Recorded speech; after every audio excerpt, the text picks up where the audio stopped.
Hello everyone, तो कैसे हैं आप सब और आपका बहुत बहुत स्वागत है हमारे यूट्यूब चैनल। इसका नाम है जाबिश फिजिक्स और हीट के सीरीज ऑफ लेक्चर के इस लेक्चर में हम बात करने वाले हैं टेम्परेचर के ऊपर।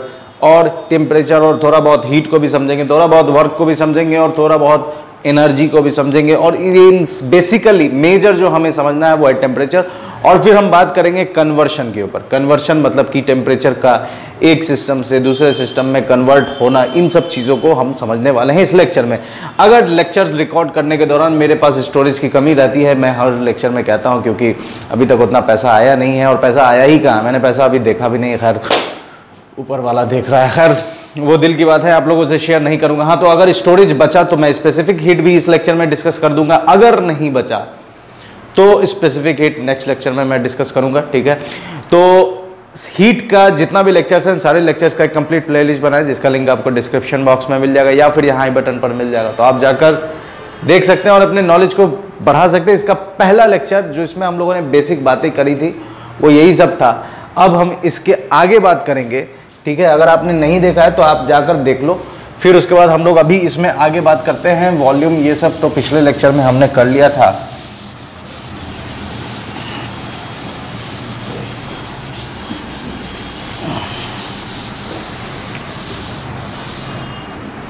ये सब हमने कर लिया था पिछले लेक्चर में, ठीक है। अब इसमें हम लोग बात करने वाले हैं टेम्परेचर। तो थोड़ा अच्छे से समझेंगे टेम्परेचर को, ठीक है। थोड़ा अच्छे से समझेंगे टेम्परेचर को कि टेम्परेचर है क्या।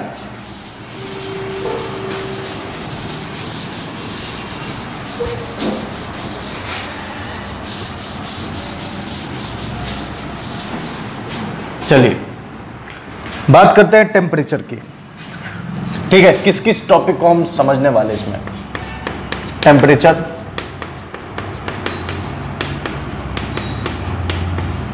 ठीक है। टेम्परेचर बेसिकली क्या होता है, टेम्परेचर हम लोग बात करेंगे। ऐसे अगर किताबों में आप पढ़ोगे तो किताब में आपको डेफिनेशन मिलता है कि it is degree of hotness and coldness. ये डिग्री है किसका, एकदम आराम से समझते हैं, हॉटनेस और कोल्डनेस का। ये किताबी लैंग्वेज है। लेकिन हम समझेंगे यहाँ सब चीज, सब थोड़ा थोड़ा सब चीज समझेंगे, लेकिन ज्यादा टेम्परेचर समझेंगे। यहाँ हम बात करेंगे टेम्परेचर, उसके बाद हीट, उसके बाद एनर्जी, थोड़ी बहुत पोटेंशियल एनर्जी, पोटेंशियल नहीं, वर्क। अब समझते हैं, एकदम मजे में समझेंगे। देखिए बात यह है कि मान लीजिए कि एक मौसम है, जैसे अभी का मौसम फर्स्ट क्लास गर्मी है, बेहतरीन गर्मी पड़ रही है। और बहुत सारे वीडियोस भी मैंने देखा है कि मतलब धूप में गाड़ी काफ़ी देर से लगी हुई है और उसमें आग लग गई। तो ये भी वीडियोस देख रहा हूँ, तो इससे आप अंदाज़ा लगाओ कि गर्मी किस कदर पड़ रही है। खैर यहाँ मुद्दे पे आते हैं। गर्मी का दिन है और बेहतरीन गर्मी पड़ रही है, एकदम चटियल धूप है। और कोई पार्क है, मान लो पार्क है, ठीक है। उस पार्क में कोई पार्क है और उस पार्क में दो बेंच लगे हुए हैं।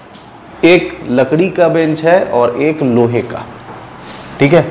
एक है लकड़ी वुड और एक है आयरन लोहे का। ये बेंच है, एक ये और एक ये। फर्स्ट क्लास धूप है, एकदम फर्स्ट क्लास धूप में। अब आप मुझे बताओ कि आप जब जाओगे तो किस पर बैठना पसंद करोगे। मैं एकदम टेम्परेचर को एकदम अच्छे से कहानी के तौर पर समझा रहा हूँ, एकदम सुनोगे तो फर्स्ट क्लास समझ में आने वाला है, एकदम समझो। गर्मी का दिन है, कोई पार्क है, फर्स्ट क्लास गर्मी पड़ रही है, फर्स्ट क्लास धूप है वहाँ पर। और पार्क में कोई दो बेंच लगे हुए हैं, ठीक है। दो बेंच लगे हुए, एक लकड़ी का है और एक लोहे का है। एक लकड़ी का है और एक लोहे का। किस पे बैठना पसंद करोगे, किस पे बैठना पसंद करोगे? जाहिर सी बात है तुम कहोगे लकड़ी का। क्यों? क्योंकि जब तुम जाकर छुओगे तो जैसे ही रॉड वाले बेंच पर हाथ रखोगे, आयरन वाले पर, ओह बाप रे कितना ठंडा है, तो कबाब बना देगा। बात समझ में आ रही? लकड़ी ठीक है बैठ सकते हैं, बात समझ में आ रही? आपका ये रिएक्शन होगा लोहे पर, लोहे पर ये, ठीक है, लेकिन लकड़ी पर क्या है? सही है, बैठ सकते हैं। ये रिएक्शन मतलब आप लोहे पर रख रहे हो और हाथ हटा रहे हो, लकड़ी पर नहीं हटा रहे हो। मैं आपसे पूछूं कि आपने ऐसा क्यों किया, आपने क्यों चुना कि लकड़ी पर बैठ सकते हो? आप कहोगे कि लकड़ी का टेम्परेचर कम है, लकड़ी कम गर्म है और लोहा ज़्यादा गर्म है। ओहो भाई साहब, लोहा ज़्यादा गर्म है और लकड़ी कम गर्म है, ठीक, कम गर्म है, ये आप कहोगे। क्या दोनों का टेम्परेचर सेम है या अलग अलग? तो आपके दिमाग में बात आएगी कि नहीं, लोहा जल्दी है, मतलब उसने वो किया है इसलिए लोहे का टेम्परेचर ज़्यादा है, ठीक है, और लकड़ी का टेम्परेचर कम। बात समझ में आ रही? ये आपने जवाब दिया कि लोहे का टेम्परेचर ज़्यादा है और लकड़ी का टेम्परेचर कम है। ये कॉमन सेंस वाली चीज़ है, लोग ऐसे ही सोचते हैं, लोग ऐसे ही समझते हैं, तो इसके अकॉर्डिंग वो ये जवाब देते हैं। आपने भी अभी दिया या दिमाग में सोचा होगा, यही बात सोचा होगा। अब मैं आपके दिमाग की बात को गलत ठहराऊंगा। दरअसल ऐसा नहीं होता, ये एक मिसकंसेप्शन है। टेम्परेचर दोनों के लिए सेम है। टेम्परेचर के लिए क्या है? दोनों के लिए सेम है। अब अपने कमरे में तुम बैठो, ठीक है, अपने कमरे में बैठो और मान लो रूम टेम्परेचर है, तो तुम अलग अलग ऑब्जेक्ट छूकर देखो। या मान लो कि कमरे में तुम अपने एसी लगा कर रखा है, तुमने एसी लगा रखा है और एसी ऑन कर दो और एसी चला दो, मान लो कि 18 डिग्री पर, चिल्ड कर दो एकदम। अब 18 डिग्री पर जब तुम एसी चलाओगे तो हर एक चीज़ क्या हो जाएगी? 18 डिग्री सिवाय अपने हमारा शरीर का एक अलग कहानी है, ये कंटिन्यूअस बॉडी है, ये हीट जनरेट करता रहता है। तो ये 37 डिग्री हमारा बॉडी टेम्परेचर होता है, सेल्सियस, डिग्री सेल्सियस, ठीक है। तो हम उससे मतलब नहीं, हम और ऑब्जेक्ट को अगर तुम छुओगे तो कुछ का ज़्यादा कुछ का, ऐसा है क्या कि उसका वो कम है, वो कम मतलब एक ज़्यादा फील हो रहा है कि नहीं ये ज़्यादा ठंडा है, वो कम ठंडा है? क्यों? क्योंकि सब तो अपने कमरे में एसी चला रखा है 18 डिग्री पर। तो होगा ये कि आप सोचोगे कि उस ऑब्जेक्ट का टेम्परेचर कम है, उस ऑब्जेक्ट का टेम्परेचर ज़्यादा। ये एक मिसकंसेप्शन है। जैसे आपने यहाँ सोचा कि लोहे का टेम्परेचर ज़्यादा है, लकड़ी का टेम्परेचर कम है, नहीं, दोनों के टेम्परेचर सेम है, दोनों के टेम्परेचर सेम है। रूम में भी यही कहानी है, रूम में भी सबका टेम्परेचर कितना? 18 डिग्री। आपने एसी कितना पे रखा? 18 पे। तो रूम पे भी सब कितने? 18 डिग्री पर। बात समझ में आ रही? बात समझ में आ रही? कैसे? क्या जो धूप उस पार्क में पड़ रही है उसने बंटवारा किया हुआ है कि भाई लोहे पर मैं ज्यादा पड़ूंगा और धूप लेडीज है तो ये मैं लोहे पर ज्यादा पड़ूंगी और वो उस पर कम पड़ूंगी? ऐसा है क्या? नहीं, धूप तो दोनों के लिए सेम है। तो दोनों का टेम्परेचर सेम है भैया, लेकिन फ्लो की बात है। यहां किस चीज की बात है? फ्लो की बात है। एकदम सुनते जाइए और लिखते भी जाइएगा तो लिख लीजिएगा, पहले समझ लीजिए, मैं पूरा कंसेप्ट दे रहा हूं आपको। फ्लो की बात है। किसकी बात है? फ्लो की बात है। और ये जो फ्लुएंसी है ये बॉडी के मटेरियल पर डिपेंड होता है। अगर आपने लोहे पर ऐसे रखा, बहुत गर्म है, तो ये एक्चुअली में कि लोहे ने उसे जल्दी ट्रांसफर किया, लोहे ने उसे जल्दी ट्रांसफर किया। बात समझ में आ रही? लेकिन जब आप लकड़ी पर बैठे रहोगे, कुछ देर बैठ जाओगे तो आपको लगेगा भाई ये भी गर्म है, इस पर भी नहीं बैठ सकते। तो लकड़ी ने जो फ्लो किया वो थोड़ा देर से किया। ये बॉडी की बात है। ठीक वैसे ही जैसे आप अपने क्लास में, जैसे आप मेरा लेक्चर देख रहे हो, ठीक है, और मान लो कि आपके सारे फ्रेंड्स और सारे आपके फ्रेंड्स बैचमेट्स बैठे हुए हैं और मैं पढ़ा रहा हूँ। मैं तो ऐसे ही पढ़ा रहा हूँ, यहाँ बच्चे सबके सब हैं। तो ऐसा है क्या कि मैं जो बोल रहा हूँ या जो कॉन्सेप्ट दे रहा हूँ कुछ बच्चों के लिए ज़्यादा जा रहा है, कुछ बच्चों के लिए कम जा रहा है? ऐसा होता है नहीं, सबके लिए एक जैसा है। अब जब सबके लिए एक जैसा है, सबके लिए एक जैसा है, सबके लिए एक जैसा है, तो उसमें कुछ बच्चे मेरी बात को जल्दी कैप्चर करेंगे और कुछ बच्चे थोड़ा सोचेंगे, समझेंगे, घर जाकर पढ़ेंगे, तब उनको समझ में आएगा। तो ये बच्चे के कैप्चरिंग एबिलिटी पर डिपेंड कर रहा है। सेम उसी तरह बच्चे के मतलब बच्चे पर डिपेंड कर रहा है ना भाई, कि कौन बच्चा कितना जल्दी मेरी बात को कैप्चर करके सवाल बनाने लग रहा है, कॉन्सेप्ट समझ जा रहा है। मैं तो वही पढ़ा रहा हूँ, सबके लिए वही है, एक ही है, मैं आदमी है, एक ही आवाज है, एक ही चीज है, एक ही बोर्ड है, सब कुछ एक ही है। लेकिन कुछ जल्दी समझ रहे हैं और कुछ बोलो देर से समझ रहे हैं। तो ये बच्चे के ऊपर डिपेंड कर रहा है कि वो किस लेवल का। उसी तरह मटेरियल पर भी डिपेंड करता है। हीट तो सब सेम ले रहे हैं, टेम्परेचर भी सबका सेम है, हीट भी सेम है, टेम्परेचर भी सेम है, सब कुछ सेम है, लेकिन जो फ्लो करने की चीज है वो सबका क्या है, अलग अलग है। बात समझ में आ रही? तो यहां हम लोगों ने एक बात क्लियर किया कि नहीं, टेम्परेचर सबका सेम होता है, लेकिन कौन कितना फ्लो कराएगा, ट्रांसफर करेगा, वो बॉडी पर डिपेंड होता है। ठीक है, एक सेकंड में कैमरा देख लूं, क्योंकि मैं पूरा पढ़ा दूंगा, साला रिकॉर्डिंग ही नहीं है तो मैटर फंस जाता है। एक सेकंड, बस एक सेकंड रुक जाओ। चलिए, फर्स्ट क्लास रिकॉर्डिंग हो रहा है, कोई दिक्कत नहीं है, एकदम फर्स्ट क्लास रिकॉर्डिंग हो रहा है। ठीक है, हाँ, तो ये बॉडी पर डिपेंड करता है। ठीक है, यहां तक की कहानी क्लियर है, एकदम फर्स्ट क्लास समझ में आ रहा है। टेम्परेचर, ये चीजें हमने समझ ली, वुड और आयरन ये समझ लिया। अब बात कर रहे हैं हीट की। ठीक है, हीट। अच्छा, हीट क्या है? अब जैसे हीट के बारे में अगर हम बात करें, ठीक है, तो टेम्परेचर तो यहां तक हमने समझ लिया कि टेम्परेचर किसी भी बॉडी पर अगर आप दोगे तो टेम्परेचर, मतलब एक टेम्परेचर अगर आप किसी इन्वायरमेंट का रख देते हो और उसमें कोई लॉस नहीं है तो सारे बॉडी का सेम टेम्परेचर होगा। ट्रांसफर कितना करेगा उस पर डिपेंड करता है, लेकिन टेम्परेचर सबका कैसा रहेगा, सेम रहेगा। यहां तक की कहानी क्लियर। अब बात करते हैं वर्क की। ठीक है, वर्क आपने किया, ठीक है, वर्क आपने किया। अब जैसे मान लीजिए कि यहां पर एक ब्लॉक था, ठीक है, अब इस ब्लॉक पर हमने फोर्स लगाया और इसको एच डिस्टेंस उठा दिया ऊपर और ये यहां पहुंच गया, ब्लॉक यहां पहुंच गया फाइनली, एच नहीं एच मान लो, ये अर्थ है, ये अर्थ है। अब आप बताओ कि हमने जो काम किया, यहां हमने वर्क किया है बेसिकली, बिल्कुल वर्क किया, work force into FDS, work किया हमने। तो फोर्स जो हमने वर्क किया, कार्य किया है, एकदम आप भी कहोगे कि सर ने काम किया। यहां जो हमने काम किया, इस काम से क्या इसके अंदर कुछ गर्मी पैदा हुई? क्या इसका टेम्परेचर राइज हुआ? होगा? नहीं होगा, टेम्परेचर राइज नहीं होगा, ना इसमें गर्मी आएगी ना इसमें टेम्परेचर, लेकिन काम तो हुआ है। तो मेरे इस काम से क्या तब्दीली आई है? मान लीजिए कि 10 जूल वर्क हुआ, मान लेते लेट 10 जूल। इस 10 जूल जो हमने काम किया, क्योंकि वर्क का भी यूनिट सेम है, हीट का भी यूनिट सेम है, एनर्जी सबका यूनिट क्या है, जूल। तो एक सवाल तो यह आता है कि क्या ये तीनों का यूनिट सेम है? तो क्या तीनों एक ही चीज है? Heat, joule, heat, energy, work, ये सब जूल है। तो क्या सबकी एनर्जी, सबका ऐसा यूनिट जूल है, तो क्या सब सेम है?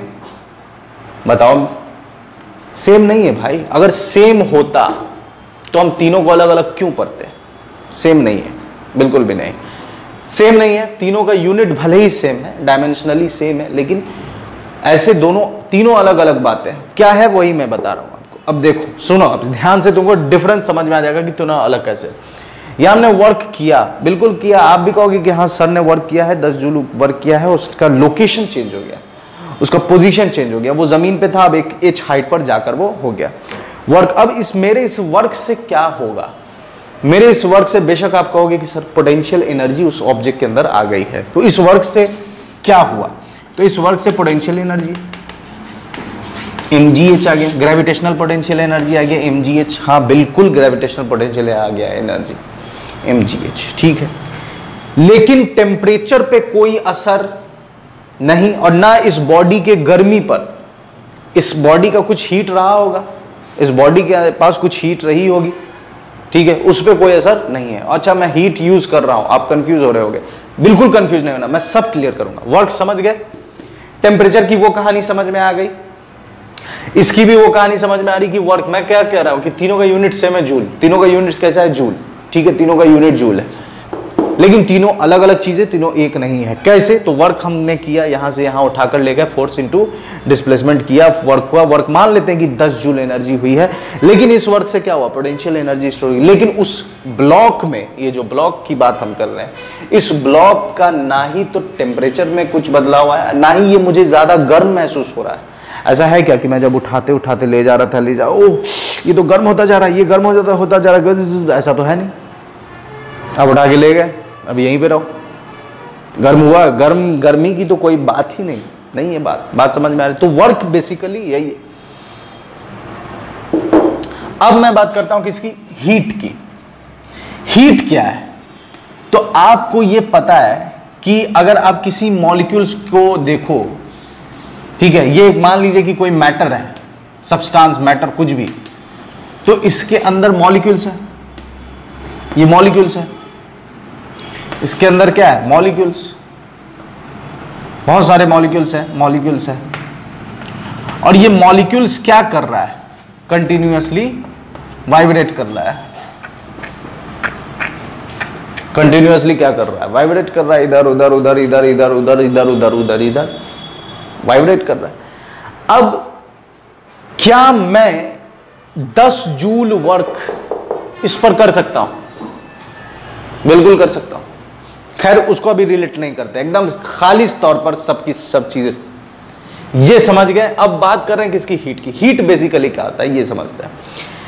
आप जानते हैं कि मैटर और मैटर के अंदर जितने भी मॉलिक्यूल्स है वो कंटिन्यूअसली क्या होते रहते हैं, वाइब्रेट करते रहते हैं। कुछ ज्यादा होते हैं, कुछ कम होते हैं, समझिए एकदम। कुछ ज्यादा होते हैं और कुछ कम होते हैं, कुछ ज्यादा होते हैं और कुछ कम होते हैं। तो ये जो वाइब्रेशंस है, इस वाइब्रेशन की वजह से इनके पास एनर्जी, बेसिकली वाइब्रेट कर रहा है तो क्या है इसके पास, एनर्जी। वाइब्रेट कर रहा है तो क्या है, एनर्जी। और ये जो एनर्जी पर मॉलिक्यूल है, एनर्जी पर मॉलिक्यूल है, इसी को हम लोग क्या बोलते हैं, हीट बोलते हैं। इसी को हम लोग क्या बोलते हैं, हीट बोलते हैं। बात समझ में आ रही है? जैसे एक आप तवा लो, अपने घर में जाओ, तवा लो, उसको छू, आप एकदम फर्स्ट क्लास हाथ रख के रख सकते हो। कहोगे मैं रात भर इस पर हाथ रख सकता हूँ, पूरे दिन इस पर हाथ रख सकता हूँ, कितना देना है? कहोगे कि ऐसे हाथ नहीं रखो, ये तो ठंडा है तो तुम ऐसे ही नॉर्मल है तो तुम 2 हाथ रख लो।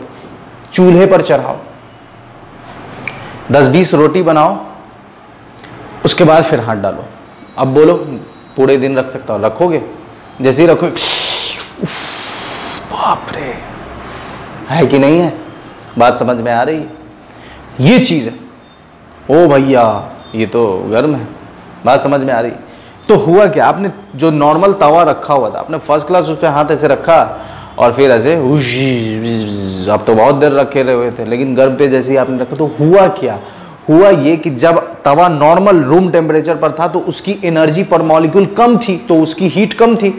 लेकिन जैसे ही आपने चूल्हे पर चढ़ाया तो चूल्हे ने क्या किया कि उसकी एनर्जी पर यूनिट पर मॉलिक्यूल उसने इंक्रीज कर दी। अब वो मान लो कि ऐसे ऐसे हिल रहा था रूम टेम्परेचर पर, ऐसे ऐसे हिल रहा था, अब ऐसे ऐसे हिलने का नहीं, मतलब मान लो कि ऐसे हिल रहा था रूम टेम्परेचर, अब ऐसे ऐसे हिलने लगा। ओ छूओगे तो फटाफट फटफट चोट लगेगी। वो चोट को ही क्या बोलते हैं अपन, ये तो गर्म है, मैं तो डरगी नहीं, मैं तो डरगी नहीं, क्या बोलते हैं क्या बोलते हैं, मैं तो डरगी, मैं तो डरगी। खैर back to the topics, topic पे देखिए। तो हुआ ये कि एनर्जी पर मॉलिक्यूल बढ़ जाती। वो जो एनर्जी पर मॉलिक्यूल है उसी को हम लोग क्या बोलते हैं, हीट। Energy per molecule. हालांकि इस पर आगे और डिस्कशन है, ठीक है, इस पर आगे और डिस्कशन है, डिटेल में समझेंगे, लेकिन अभी फिलहाल हम लोग समझना है टेम्परेचर। तो टेम्परेचर तक बात पहुंचाने के लिए ये हम लोग समझ रहे हैं। ये क्या है, हीट। हीट हीट हीट क्या है, energy per molecules. Energy per molecules is known as, is called heat. बात समझ में आ रही? और इससे क्या होगा, एनर्जी पर मॉलिक्यूल से क्या होगा, वाइब्रेशंस होगा, वाइब्रेशंस, ठीक है। अब ये जो एनर्जी पर मॉलिक्यूल्स को, एनर्जी पर मॉलिक्यूल्स को जो क्लासिफाई करे, एनर्जी पर मॉलिक्यूल्स को जो क्लासिफाई करे उसे हम, अब जैसे मान लीजिए कि गर्मी हर चीज तो है, एनर्जी पर मॉलिक्यूल्स इसके पास भी है। और एक मान लो कि मैं यहां पर एक बनाता हूं, मान लो कि यहां पर मैं एक बनाऊं, एक हॉट बॉडी, हॉट बॉडी, इसमें वाइब्रेशन कुछ इतना है, डिंग डिंग डिंग डिंग डिंग डिंग। और यहां पर मान लीजिए एक कोल्ड बॉडी, और इसकी वाइब्रेशन है T T T T T T T. दोनों को हमने सटा दिया, हीट फ्लो होगी, हीट का ट्रांसफर होगा। क्यों ट्रांसफर होगा, क्योंकि ये ज्यादा वाइब्रेट कर रहा है, ये कम तो वो वाइब्रेशंस इसमें भी आ जाएंगे। बेसिकली ये भी हीट, इसके पास भी हीट है और इसके पास भी हीट है। लेकिन ये जो ट्रांसफर है ये कौन डिसाइड करेगा, कौन बताएगा कि किसमें से किसमें ट्रांसफर होने वाली है? तो ये बताने वाला कौन है? टेम्परेचर। डिफिनेशन क्या है? Degree of hotness on coldest. कौन कितना गर्म है और किसमें से कौन फ्लो होगा, ये बताने वाला जो पैरामीटर है उसी को हम लोग क्या बोलते हैं? टेम्परेचर। बात समझ में आ रही है? उसी को हम लोग क्या बोलते हैं? टेम्परेचर बोलते हैं। बात समझ में आ रही है? बात क्लियर है यहां पर? ठीक है। तो हॉट, ये भी गर्म, ये भी गर्म, इससे इसमें आएगी, इसका वाइब्रेशन ज्यादा है। वाइब्रेशन ज्यादा मतलब क्या है? इसके पास क्या है? Internal energy. इसके पास क्या है? Internal energy. इसके पास भी इंटरनल एनर्जी, लेकिन इसके पास इंटरनल एनर्जी ज्यादा है। तो जब इसका इंटरनल एनर्जी ज्यादा है तो इसका टेम्परेचर भी क्या होगा? ज्यादा। मान लीजिए 20 डिग्री सेल्सियस, इसका इंटरनल एनर्जी कम है, एनर्जी पर मॉलिक्यूल्स कम है, तो इसका टेम्परेचर कितना होगा? तो जब दोनों को कांटेक्ट में लाएंगे तो जाहिर सी बात है कि 20 डिग्री से वो 10 डिग्री पे फ्लो होने होगा। तो टेम्परेचर की कहानी समझ में आ रही? हमने वर्क समझ लिया, हमने हीट की बात भी समझ ली, हमने किसकी बात समझ ली? एनर्जी भी समझ लिया। एनर्जी या जो पोटेंशियल एनर्जी स्टोर हुआ है या अगर मूव कर रहा है तो उसके पास क्या है? Kinetic energy. वाइब्रेशंस बेसिकली क्या है? वाइब्रेशन बेसिकली क्या है? Kinetic energy. इसके पास काइनेटिक एनर्जी भी है और पोटेंशियल एनर्जी भी है। कहां पर? इंटरनल लेवल पर। कहां पर? इंटरनल लेवल पर। अब समझिए, अब बात समझते हैं हम यहां पर। अब देखिए, टेम्परेचर समझ लिया हमने, ये समझ लिया, हीट समझ लिया, इसको डिफाइन करते हैं। तो बेसिकली ये तो बुकिश लैंग्वेज है, इसको फील से समझते हैं। फील में फील वाली डिफिनेशन, ठीक है, फील करते हैं। फील वाली डिफिनेशन क्या है भाई? फील वाली डिफिनेशन क्या है? तो बेसिकली इधर का आप नोट कर लो, मैं ये मिटा दूंगा, ठीक है, ये मैं मिटा दूंगा। बेसिकली या स्क्रीनशॉट ले लो। Basically temperature is related to, temperature is related to, basically temperature is related to, basically temperature is related to energy per molecule.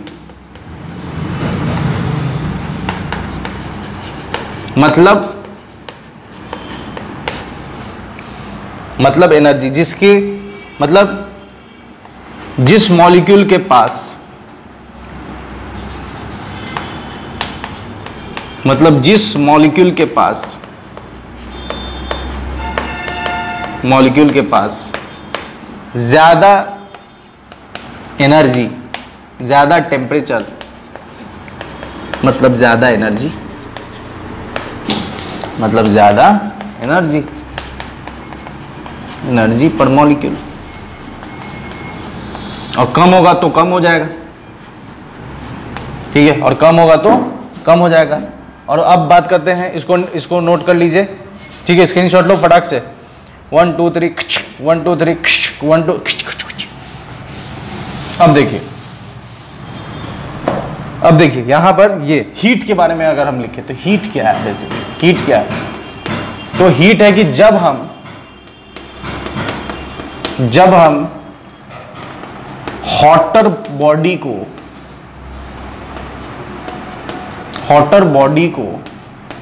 Colder bodies के कांटेक्ट में लाते हैं,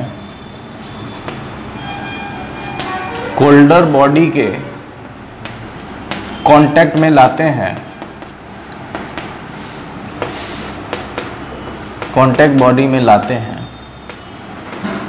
तो कांटेक्ट में लाते हैं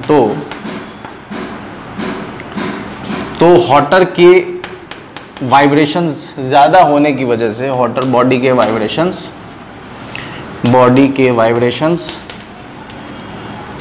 ज़्यादा होने की वजह से, वाइब्रेशन ज़्यादा होने की वजह से, ज़्यादा होने की वजह से, ठीक है, ज़्यादा होने की वजह से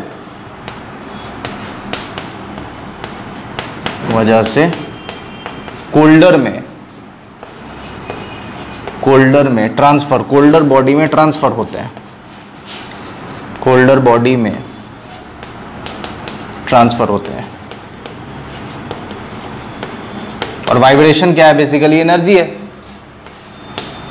ट्रांसफर होते हैं मतलब ट्रांसफर ऑफ एनर्जी,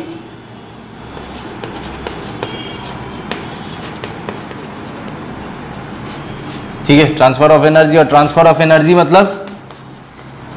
मतलब ट्रांसफर ऑफ हीट।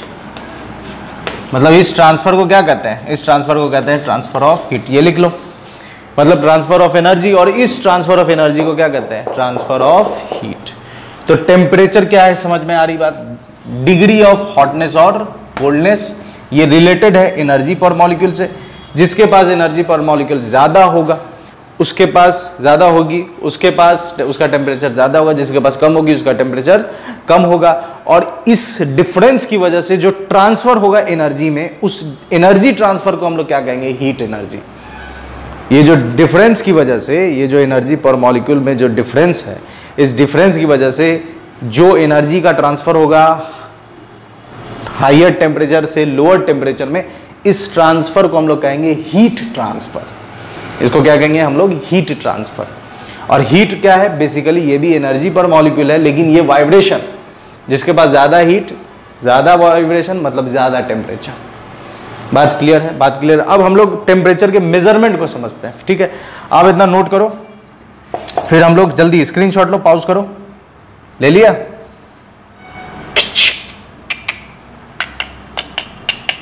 चलिए अब हम इसके मेजरमेंट पर बात करते हैं, ठीक है? मेजरमेंट पर, ठीक है? मेजरमेंट पर कहानी समझते हैं। मेजरमेंट,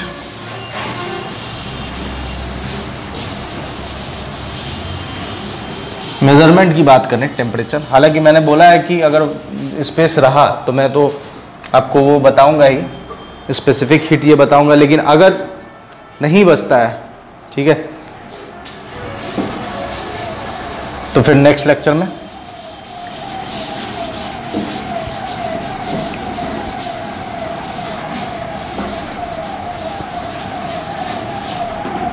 ठीक है, अलग अलग स्केल है, अलग अलग स्केल है, अलग अलग स्केल है किसका? टेम्परेचर मेजरमेंट का। तो अब हम बात कर रहे हैं टेम्परेचर मेजरमेंट।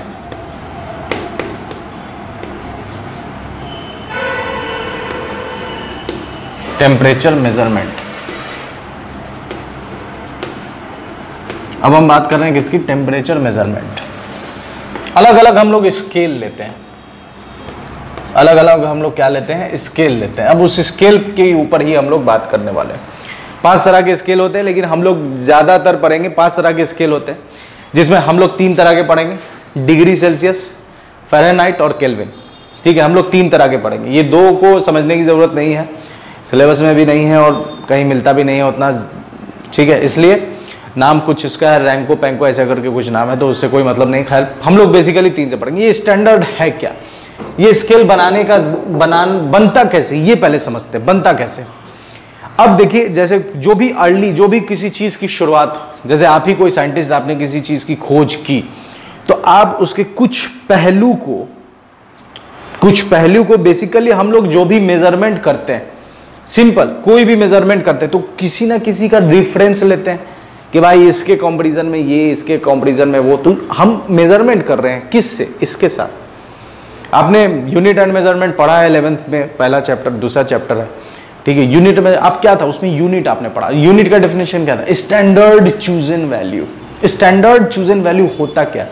मान लीजिए, जैसे एग्जाम्पल के तौर पर आप जैसे मान लीजिए कि एक स्केल ले लो, एक स्केल 1 मीटर, 1 मीटर या कुछ भी एक स्केल ले लो। अब ये स्केल क्या है? फिक्स्ड है। अब ये स्केल फिक्स्ड है, तो आप पूरी दुनिया में इस स्केल का जो भी है लेंथ है, जो भी लेंथ है, और जितने एटमॉस्फेयर, ये नॉर्मल टेम्परेचर पर जितना टेम्परेचर है, रूम टेम्परेचर या जो भी एटमॉस्फेरिक प्रेशर है, उस सब को कांस्टेंट रखकर इस चीज का क्या बोला गया कि ये 1 मीटर है भाई। अब पूरी दुनिया में जहां जहां जिस कंट्री में जाओगे तो ये 1 मीटर को लेकर ही उसको मेजरमेंट किया जाएगा। 1 मीटर को लेकर ही क्या किया जाएगा? मेजरमेंट किया जाएगा। बात समझ में आ रही है? 1 मीटर, तो ये स्टैंडर्ड वैल्यू। उसी तरह हम टेम्परेचर का भी कुछ ना कुछ क्या लेंगे? इस एक स्टैंडर्ड लेंगे। तो स्टैंडर्ड क्या मिला? जो सब जगह अवेलेबल हो और सब जगह स्टैंडर्ड हो सके और सेम फील आए सबको। तो पानी हर जगह है, पानी हर जगह है। दूसरी चीज, पानी का बॉइलिंग पॉइंट और फ्रीजिंग पॉइंट, ये 2 पॉइंट स्टैंडर्ड लिया गया। ये 2 पॉइंट क्या लिया गया? स्टैंडर्ड। तो स्केल में 2 स्टैंडर्ड पॉइंट, 2 स्टैंडर्ड पॉइंट कौन कौन? एक है आपका फ्रीजिंग पॉइंट, और दूसरा बॉइलिंग पॉइंट, दूसरा बॉइलिंग पॉइंट। इसमें हम लोग एक काम और पढ़ेंगे, टेम्परेचर मेजरमेंट एंड कन्वर्शन। आपने फॉर्मूला जूनियर क्लास में याद किया होगा कुछ 9/15 ऐसा करके, मुझे याद नहीं है, लेकिन देखो मुझे याद नहीं, वाकई में मैंने रटा नहीं है, मुझे याद नहीं है, लेकिन कॉन्सेप्ट है तो फॉर्मूला कैसे आएगा आप खुद देख लो। मुझे याद नहीं, वाकई में मुझे याद नहीं, ठीक है। फ्रीजिंग पॉइंट और बॉइलिंग पॉइंट कैसे कन्वर्ट किया जाएगा उसका फॉर्मूला याद नहीं, लेकिन आएगा कैसे ये आप समझ लो। आएगा कैसे देखो, अभी मेरे दिमाग में बिल्कुल भी नहीं है वो फॉर्मूला, लेकिन आ जाएगा देखो। तो हमने क्या लिया, 2 स्टैंडर्ड पॉइंट लिया, फ्रीजिंग पॉइंट और बॉइलिंग पॉइंट। अब जो स्केल, स्टैंडर्ड स्केल है वो हमारे पास है, वो क्या है देखिए। उस स्टैंडर्ड स्केल को ले लो,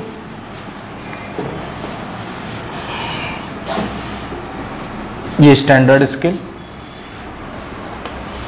ठीक है, ये स्टैंडर्ड स्केल है हमारे पास। इसमें यहां पर ऊपर हम लोग लिखते हैं बॉइलिंग पॉइंट, ठीक है, और नीचे लिखेंगे हम लोग फ्रीजिंग पॉइंट। नीचे क्या लिखेंगे, फ्रीजिंग पॉइंट, ठीक है। अगर हम डिग्री सेल्सियस की बात करें, डिग्री सेल्सियस,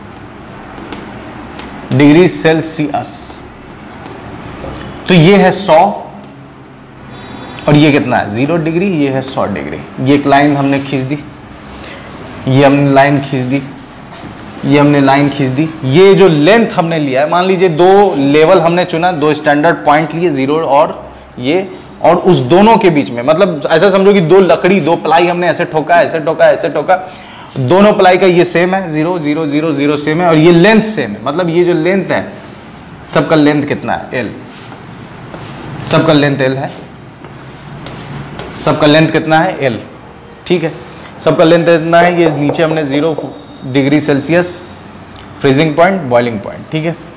तो ये लेते हैं फ़ारेनहाइट में। फ़ारेनहाइट में कितना होगा बताओ, फ़ारेनहाइट में कितना होगा। फ़ारेनहाइट में होता है 232, ठीक है, 232 डिग्री फ़ारेनहाइट, और ये 32 डिग्री फ़ारेनहाइट। अब बात करते हैं केल्विन।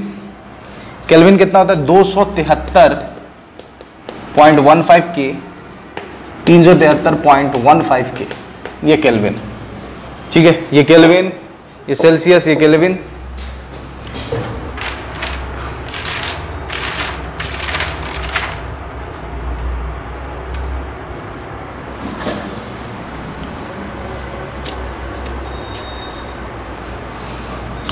ठीक है, तो समझिए।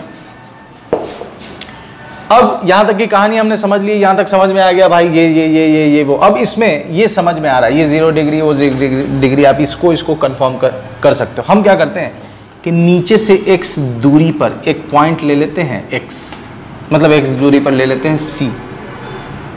हमने क्या ले लिया, C ले लिया, और यहां से भी नीचे से हमने इस पर भी क्या ले लिया, x। मैं 2 का निकालूंगा, तीसरा आप खुद निकाल लोगी, f। यहां से भी हमने CX ले लिया, और ये हो गया K, ठीक है। अब समझिए बात को, ये जो डिफरेंस है 0 से ये 100 का जो अंतर है, ये जो 100 अंतर है, ये कितने में है, L में है। बात समझ में आ रही है। ये जो 100 का अंतर है, ये कितना में है, L में। मतलब हम इस मतलब को यहां लिखें, अगर इस 100 के अंतर को समझिए, इस मतलब को हम क्या लिखना चाह रहे हैं। इसको हम लिख रहे हैं कि 0 to 100 डिग्री सेल्सियस, मतलब अगर हम L लिखें, एकदम फील के साथ समझो, L को हम क्या लिख सकते हैं, L is proportional 100 minus 0 degree. ये लाइन समझ में आ रही है। L प्रोपोर्शनल कितना, 100 माइनस 0, मतलब ये जो 100 है, 0 से 100, इस 100 ही में ना L आ रहा है।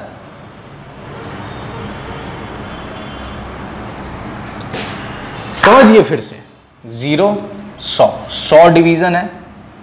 ये 100 रेंज, 0 से 100 रेंज कितने में फैला हुआ है, L में फैला हुआ है। तो एल प्रोपोर्शनल कितना 100 माइनस 0, फाइनल माइनस इनिशियल, एकदम समझ में आ रही है, फाइनल माइनस। तो अब हम यही चीज सी के लिए करें या अगर हम एक्स के लिए करें तो हम एक्स के लिए क्या लिख सकते हैं, एक्स प्रोपोर्शनल सी माइनस 0। थोड़ा सोचो समझो, समझ में आएगा एकदम, इसमें कोई टिपिकल बात नहीं है, ये एकदम आसानी से समझने वाली बात है। ये एल कितना में बटा हुआ है, तो एल का वैल्यू अगर एल का बंटवारा देखेंगे तो फाइनल माइनस इनिशियल, मतलब इसका रेंज है, ये स्टार्टिंग है तो ये एंडिंग है, तो ये रेंज कितने में फैला हुआ है, ये रेंज कितने में फैला हुआ है 100 माइनस 0, तो ये कितने में फैला हुआ है। सी का क्या लिख सकते हैं, तो सी है x माइनस 0। बात समझ में आ रही।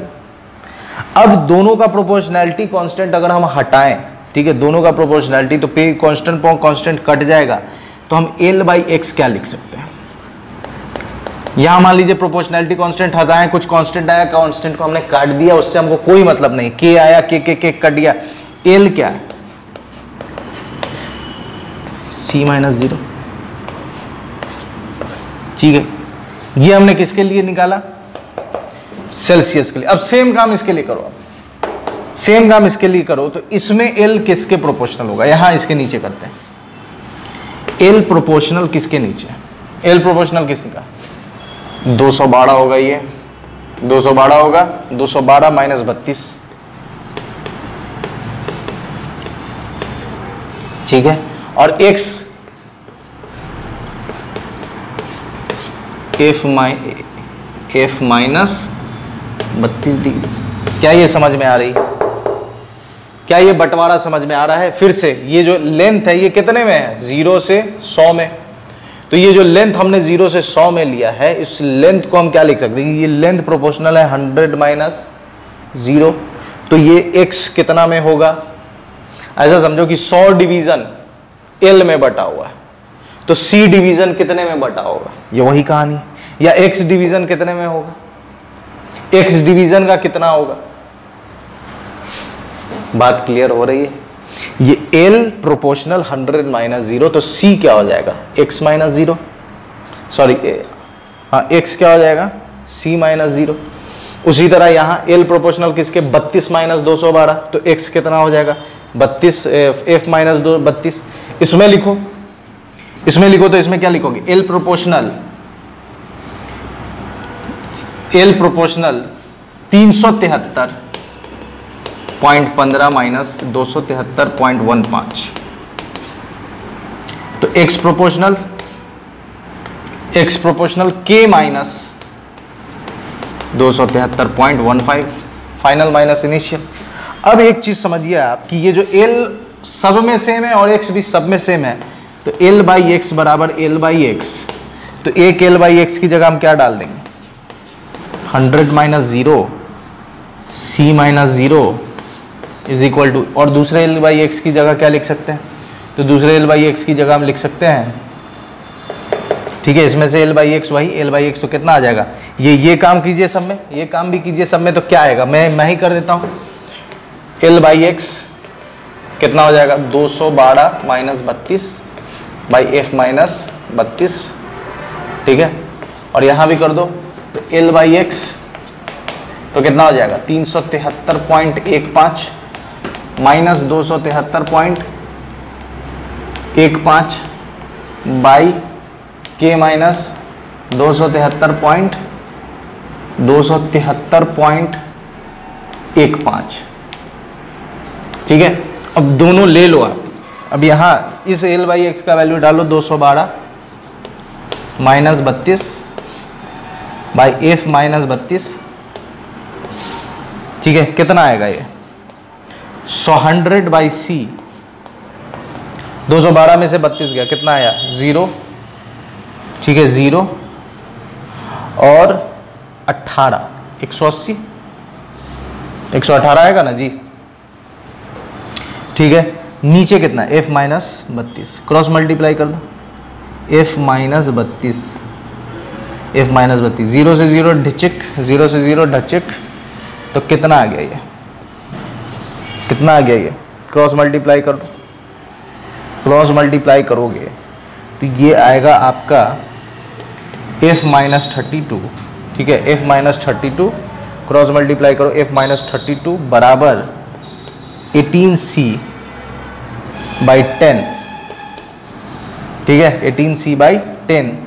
तो ये अगर आ जाएगा कितना, यहाँ लिख देता हूँ मैं, इसका रिजल्ट यहाँ लिख देता हूँ, तो आ जाएगा F इज इक्वल टू 2 से कटेगा तो ये कितना हो जाएगा 9/5 C प्लस 32। क्या यही है कन्वर्शन का? सेल्सियस से फ़ारेनहाइट लाने का फॉर्मूला यही है, सेल्सियस से फ़ारेनहाइट लाने का फॉर्मूला यही है। अब आप किसी से भी किसी में भी ला सकते हो। मैं सेल्सियस से केल्विन में मिलाऊंगा। चलिए सेल्सियस से केल्विन में लाते हैं, ठीक है, सेल्सियस से केल्विन में लाते हैं। आइए एल यही लिखते हैं डायरेक्ट, सेल्सियस से केल्विन, L/X बराबर L/X। ये कितना आ जाएगा 100/C, और ये कितना आ जाएगा 373 में से 273 गया तो कितना आया 001, कितना आ जाएगा 100 आएगा ना जी, 100 आया। नीचे कितना आएगा K माइनस 273.15, ठीक है, क्रॉस में 100 से 100 डिचिक। तो C बराबर कितना आ गया, ये सेल्सियस से केल्विन, केल्विन से सेल्सियस में लाने का और केल्विन में लाना के लिए C प्लस, ये फॉर्मूला। भाई कंसेप्ट रहेगा तो तुम कहीं भी फॉर्मूला भूल जाओ, कोई मतलब नहीं भाई, मैं निकाल सकता हूं यार, क्या नहीं निकाल सकते हो? ये फॉर्मूला है, ये कन्वर्शन है, फ़ारेनहाइट केल्विन, फ़ारेनहाइट और केल्विन, ये 3 स्टैंडर्ड हैं जो हम लोग समझते हैं। बात समझ में आ रही है? ये कन्वर्शन है, ये फॉर्मूला है। ये फॉर्मूला आया कैसे, ये फील करा, ये फॉर्मूला आपने रटा हुआ है, रटा होगा, ये फॉर्मूला आपने रटा होगा, मैंने फील कराया कि भाई ये फॉर्मूला आया कैसे। कहानी समझ में आ रही? सबसे पहले स्टैंडर्ड पॉइंट लेना सीखे, हर जगह स्टैंडर्ड पॉइंट लीजिएगा, नहीं तो स्टैंडर्ड पॉइंट नहीं लीजिएगा तो फिर काम कैसे चलेगा। स्टैंडर्ड पॉइंट लेना जरूरी है। जैसे मान लीजिए कि आप किसी गाड़ी की माइलेज चेक कर रहे हो, ठीक है, गाड़ी की माइलेज चेक कर रहे हो, तो कैसे कंपेयर करोगे? तो आप अपनी गाड़ी की माइलेज को लो कि हाँ 1 किलोमीटर, इतने तेल पर 1 किलोमीटर चलती है और इतना मोबिल रहता है, इतना उसका चक्का का ये रहता है, ये रहता है, मतलब आपने उसके चक्का में जो हवा डाला है वो इतना पॉइंट है, उसके बाद मोबिल आपने नया डाला है, सारी चीज़ें ले लो, डिटेल ले लो और सबको कांस्टेंट डाल दो कि इस वैल्यू पर इतना माइलेज है और मैं इसको मान लेता हूँ X, या मैं मान लीजिए ये आइडिया मेरा, तो मैंने बोला कि ये जाविश, इस पॉइंट को मैं जाविश बोलूँगा। अब ये जो जाविश पॉइंट है, जाविश, ये स्टैंडर्ड पॉइंट है। अब इससे कंपेयर करना स्टार्ट करो, तो स्टैंडर्ड पॉइंट लोगे तभी तो कंपेयर कर पाओगे भाई। बात समझ में आ रही है? फ्रीजिंग पॉइंट और बॉइलिंग पॉइंट, हमने टेम्परेचर पढ़ लिया, उसका मेजरमेंट और स्केल। बात कर रहे हैं हम लोग बेसिक चीजें ही पढ़ रहे हैं, ये बेसिक ही है, ठीक है। यहां तक की कहानी क्लियर है? इसको नोट करो फटाक से, मैं देख लेता हूं। अगर वक्त होगा तो आगे स्पेसिफिक हीट पढ़ाऊंगा, नहीं तो इसके नेक्स्ट लेक्चर में, ठीक है। मैं अभी देख के बता रहा हूं, आप पहले इसको नोट करो, फटाक से इसको नोट करो, पॉज करो जल्दी। यहाँ तक की कहानी आपने समझ ली, बेहतरीन तरीके से ये समझ लिया है और मैंने अभी चेक किया, ठीक है। तो स्टोरेज नहीं है तो मैं ज़्यादा रिकॉर्ड नहीं कर सकता, तो कोई बात नहीं। स्पेसिफिक हीट और उसके बाद कैलोरी, स्पेसिफिक हीट और बहुत सारी चीज़ें, वो सारी चीज़ें स्पेसिफिक हीट से रिलेटेड क्वेश्चंस, हर एक चीज़ इसके नेक्स्ट लेक्चर में यहाँ डिस्प्ले हो रहा है, तो आप जाकर देख सकते हैं और अपने नॉलेज को बढ़ा सकते हैं। मेरे साथ बने रहने के लिए बहुत बहुत शुक्रिया। अपना ख्याल रखें। गुड बाय एंड खुदा हाफिज़।